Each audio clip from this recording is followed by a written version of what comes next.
Yes, reka nize komeza neza cyane kandi ukomeje kugenda ubana natwe muri gahunda zose zitandukanye, gahunda z'ibiganiro byo tukugezaho muri rusange. Ndizera ko rero wowe uri kudukurikira uri hose biri kugenda neza cyane. Yes, nuko tugiye kwerekeza he? Tugiye kwerekeza mu makuru yacu yazindutse avugwa muri kino gitondo cyo kuri uyu wa mbere. Tureba byinshi bitandukanye. Reka nkubwire yuko amakuru yacu tugiye kuyahera mu nkuru zitandukanye, ariko turasesengura turebe ku buryo ki abahuza bashimye, bagerageje rwose, abahuza bagerageje gushyiramo imbaraga hagati y'u Rwanda na Repubulika Iharanira Demokarasi ya Kongo. Ariko ntabwo byakunze. Kubera iki? Kubera ko nyine byakomeje kugorana cyane muri rusange. Aho rero nabonye umubano w'u Rwanda na Repubulika Iharanira Demokarasi ya Kongo wari uhagaze neza mu myaka yatambutse za 2019, wari umeze neza kugera muri za 2022, ariko muri iyi minsi ntabwo umeze neza cyane. Aho rero M23 yuburaga imirwano hariya muri Kivu y'Amajyaruguru. Rero uyu mubano wahise uvaho, nyine habaye ibibazo bitandukanye, usubira urudubi. Byagaragaye ko rwose ari ikibazo gihari. Nubwo rero leta ya Repubulika Iharanira Demokarasi ya Kongo yakomeje kugihimbira cyangwa igashinja u Rwanda kuba rufasha uyu mutwe wa M23, ariko byanatumye ifata icyemezo isesa amasezerano y'ubukungu n'ay'ubwikorezi ibihugu byombi byari bifitanye. Yewe no muri Gashyantare mwaka 2022 igihugu kirukanye ambasaderi w'u Rwanda ariwe Vincent Karega.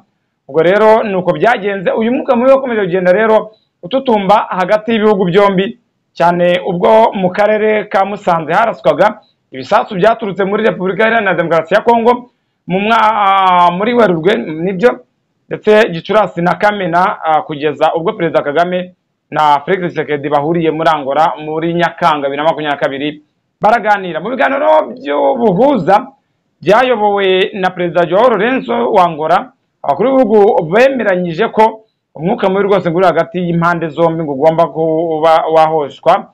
Imirwano ya M23 n'ingabo za Repubulika Iharanira Demokarasi ya Kongo, ndavuga FARDC, nayo igahagarara. Gusa byari bihabanye n'imyanzuro yarafatiwe mu biganiro by'i Rwanda. Umwuka mubi rero warakomeje nyuma yaho muri Nzeri 2023 ubwo Perezida Emmanuel Macron w'Ufaransa nawe yahuje Perezida Kagame na Tshisekedi, ubwo bitabira inteko rusange y'umuryango w'abibumbye yaberaga ari New York. Nyuma y'iki kiganiro ngo abakuru b'ibihugu ngo bemeranyije kuba bahosha uyu mwuka mubi, kandi u Rwanda na Repubulika Iharanira Demokarasi ya Kongo bigafatanya kurwanya ibikorwa by'iterabwoba byabihungabanya ku mpande zitandukanye cyangwa ku mpande zombi. Mu Gushyingo ariko 2022 ubwo turi gusesengura iby'uyu mwuka mubi uri hagati y'u Rwanda na Kongo byatangiye, ndetse no kuryo cy'abahuza bagerageje kujya bashyiramo imbaraga bikanga. Muri 2022 rero Perezida Lorenzo yasuye ibihugu byombi aganiriza Perezida Paul Kagame na Felix Tshisekedi Chilombo ku buryo bwo kubahiriza ibyo bari bemeranyijeho mu nama yabahuje, hagamije kwirinda ingaruka zikomeye zirimo intambara hagati y'u Rwanda na Repubulika Iharanira Demokarasi ya Kongo. Perezida Lorenzo yari yayoboye inama yabereye i Rwanda mu Gushyingo 2022. Ni inama yafatiwemo imyanzuro yashoboraga kuba yanafasha ibihugu byombi kongera kubana neza, irimo no guhagarara kw'imirwano muri Kivu y'Amajyaruguru no kurambika intwaro kwa M23 ndetse na FDLR, ariko ntabwo byubahirijwe. Muri uko kwezi kandi Perezida wa Guinea, ndavuga Guinea Bissau, wanayobaraga umuryango w'akarere ka Afurika y'Uburengerazuba bamwita Embalo Sisoko, nawe yagiriye uruzinduko mu Rwanda na Repubulika Iharanira Demokarasi ya Kongo aganiriza abakuru b'ibihugu byombi mu rwego rw'ubuhuza. Ariko icyavuye mu biganiro byabayeho ntabwo cyaje kimenyekana, ni icyanagaragaye rwose. Gusa byasaga naho nta musaruro ibiganiro by'ubuhuza byashoboraga gutanga, mu gihe ingabo za Repubulika Iharanira Demokarasi ya Kongo zari zikomeje kurwana na M23. Kandi icyo gihe ubuyobozi bw'iki gihugu bwari bukomeje gushinja u Rwanda gufasha uyu mutwe nubwo ngo rwabihakanye kenshi, ahubwo narwo rwashinjaga Repubulika Iharanira Demokarasi ya Kongo kwifatanya n'umutwe wa FDLR washinzwe n'abajenosideri.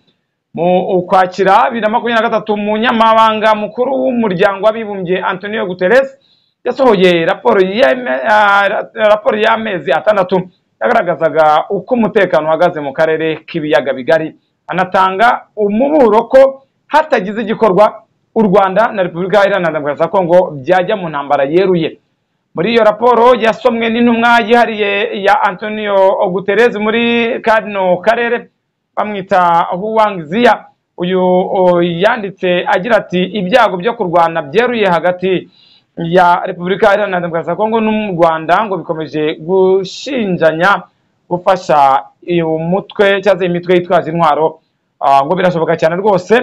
Leta Zunze Ubumwe za Amerika kandi nayo yaje kwinjira muri iki kibazo mu mpera za 2023 zifata inshingano yo guhuza u Rwanda na Repubulika Iharanira Demokarasi ya Kongo. Nabyo ntibyacyo bimara gusa ziyemeje no gutanga ubufasha kugira ngo ibihugu byombi byongere kubana neza mu mpande zombi nyine muri rusange. Ubwo rero harimo n'uburyo bw'ubutasi muri rusange. Ubwo byagaragaye mu itangazo ryasohowe n'ibiro bya Amerika bishinzwe ububanyi n'amahanga mu Gushyingo 2023, Perezida Kagame na Tshisekedi bemeye guhosha umwuka mubi bakagabanya ingabo zoherejwe hafi y'imipaka y'ibihugu, gusa umutwe wa M23 ndetse na FDLR nabo bakarambika intwaro hasi. Yes, Amerika yo yagaragazaga ko rero kugira ngo umutekano muri Repubulika Iharanira Demokarasi ya Kongo n'akarere k'ibiyaga bigari muri rusange iboneke, ngo byari ngombwa ko ngo hakemurwa impamvu muzateye iki kibazo zirimo ibikorwa by'urugomo byibasiraga abanyekongo bavuga ikinyarwanda ko bikomoka ku ngengabitekerezo ya jenoside ikwirakwizwa na FDLR. Yego nuko byari bimeze. Bamwe bahuza rero bahisemo guhengama, ubwo nyine tugiye kubirebaho nyuma y'ibiganiro ngo byahurije Perezida Kagame na Macron ndetse na Tshisekedi i New York muri Nzeri 2022. Mu Kuboza 2023 Ubufaransa bwashinje u Rwanda gufasha umutwe wa M23 burusaba guhagarika ubufasha. Kuva ubwo Ubufaransa bwakomeje kubogamira ku kirego cya Repubulika Iharanira Demokarasi ya Kongo. Umuvugizi wa guverinoma y'u Rwanda Yolanda Makoro we tariki ya 21 Gashyantare 2024 yagaragaje ko nta warusha iki gihugu cy'Iburayi kumenya impamvu muzi z'ibibazo byo muri Repubulika Iharanira Demokarasi ya Kongo. Makoro yibutsaga abakurikiye amateka yo mu karere k'ibiyaga bigari uko Ubufaransa bwahungishije abasirikare b'u Rwanda abari mu butegetsi n'interahamwe bashinze umutwe wa FDLR. Ni igikorwa rero ngo banyujije muri operation Turquoise. Ngo rero ngo Ubufaransa gusa ngo kuko ngo na Amerika nayo muri Gashyantare 2024 ngo yagaragaje ukubogama ku ruhande rwa Repubulika Iharanira Demokarasi ya Kongo ubwo yasabaga u Rwanda guhagarika ubufasha irushinja guha umutwe wa M23 no gucyura ingabo ihamya ko ziri muri Kivu y'Amajyaruguru. Mu gihe rero ngo Amerika yasaga naho yirengagizaga uburemere bw'ubufatanye buri hagati ya leta ya Repubulika Iharanira Demokarasi ya Kongo n'umutwe wa FDLR, ngo guverinoma y'u Rwanda yagaragaje ugushidikanya ku ubuhuza bw'iki gihugu kiri mu bihangange by'isi, ngo binagaragaza ko burimo ugushaka inyungu za politike. Kuri Perezida Kagame na Tshisekedi bemeye guhura bakaganira ku buryo bwo gukemura ibibazo u Rwanda na Repubulika Iharanira Demokarasi ya Kongo bafitanye, n'ibiganiro bizaba biri bigizwemo uruhare cyane na Perezida wa Angola Joao Lorenzo uzaba ari umuhuza hagati y'impande zombi, ariko ntabwo igihe bazahura rwose cyo kiramenyekana. Tujya tegereje kubera yuko nibyo bigomba gukorwa. Turibaza ngo Tshisekedi biraza kugenda bite kuba yahamya ko yagirana ubumwe n'u Rwanda. Perezida Kagame we biraza kugenda bite kugira ngo hagaragare ko yaza kugirana ubumwe na Congo.